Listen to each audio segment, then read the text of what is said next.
Very good, ಸರಿಯಾದ ಉತ್ತರ. ನೇರವಾದ ಪ್ರಶ್ನೆಗೆ 2 ಅಂಕಗಳು. ನೆಕ್ಸ್ಟ್ ಮಂಗಳ ಗ್ರಹ ನೋಡ್ರಿ. ಒಂದೇ ಮಾತ್ರ ಬರೆದಂತಹ ಕವಿ ಯಾರು? ವೆರಿ ಗುಡ್, ಜೋರ ಚಪ್ಪಳೆ ಅಂತ ತಟ್ರಿ. ನೇರವಾದ ಪ್ರಶ್ನೆಗೆ 2 ಅಂಕಗಳು. ನಿಮ್ಗೆ ನೋಡ್ರಿ, ಹೃದಯದ ಬಡಿತದ ಶಬ್ದ ಯಾವ ತರ ಹೃದಯ ಹೊಡ್ಕೋತತಿ? ವೆರಿ ಗುಡ್, ಸರಿಯಾದ ಉತ್ತರ ಲಬ್ ಡಬ್. ನೇರವಾದ ಪ್ರಶ್ನೆಗೆ 2 ಅಂಕಗಳು. ನಿಮಗೆ ನೋಡ್ರಿ, ಶಿಕ್ಷಕರ ದಿನಾಚರಣೆ ಯಾರ ಸವಿ ನೆನಪಿಗಾಗಿ ಆಚರಿಸುತ್ತೇವೆ?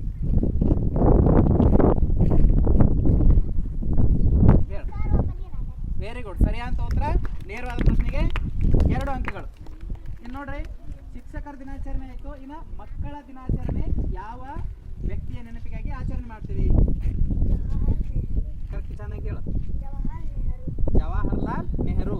ವೆರಿ ಗುಡ್, ಸರಿಯಾದ ಉತ್ತರ. ನೇರವಾದ ಪ್ರಶ್ನೆಗೆ 2 ಅಂಕಗಳು.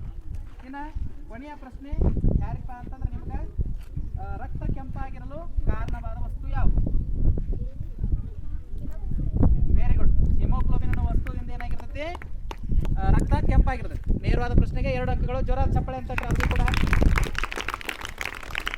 ಕೇಳಿ ನೋಡ್ರಿ. ಮತ್ತೆ ಮೊದಲ ಪ್ರಶ್ನೆ ಯಾರಿಪ್ಪ ಅಂತಂದ್ರೆ, ಗುರು ಗ್ರಾಹಕ. ಹೇಳ್ರಿ, ಏಳಿ ಎದ್ದೇಳಿ ಯುವಕರೇ, ಗುರಿ ಮುಟ್ಟುವ ತನಕ ನಿಲ್ಲದೆ. ಈ ಘೋಷ ವಾಕ್ಯವನ್ನು ಹೇಳಿದವರು ಯಾರು? ವೆರಿ ಗುಡ್, ಸರಿಯಾದ ಉತ್ತರ ವಿವೇಕಾನಂದರು. ನೇರವಾದ ಪ್ರಶ್ನೆಗೆ 2 ಅಂಕಗಳು. ಇನ್ನು ನಿಮಗೆ ನೋಡ್ರಿ, ಕರ್ನಾಟಕ ಸಂಗೀತದ ಪಿತಾಮಹ ಅಂತಂದು ಯಾರನ್ನ ಕರಿತೀವಿ? ವೆರಿ ಗುಡ್, ನೇರವಾದ ಪ್ರಶ್ನೆಗೆ 2 ಅಂಕಗಳು. ಇನ್ನು ನೆಕ್ಸ್ಟ್ ಕ್ವಶನ್ ನೋಡ್ರಿ, ಯಾರಿಗಾರ್ರಿ?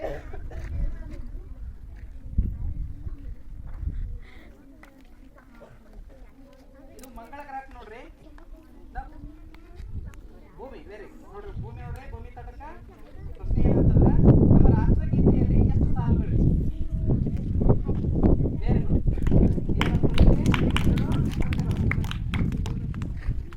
ನಿಮ್ಗೆ ನೋಡ್ರಿ, ಬಸವಣ್ಣವರ ಅಂಕಿತ ನಾಮ ಯಾವುದು? ಬಸವಣ್ಣವರ ಅಂಕಿತ ನಾಮ ಯಾವುದು? ವೆರಿ ಗುಡ್, ನೇರವಾದ ಪ್ರಶ್ನೆಗೆ 2 ಅಂಕಗಳು.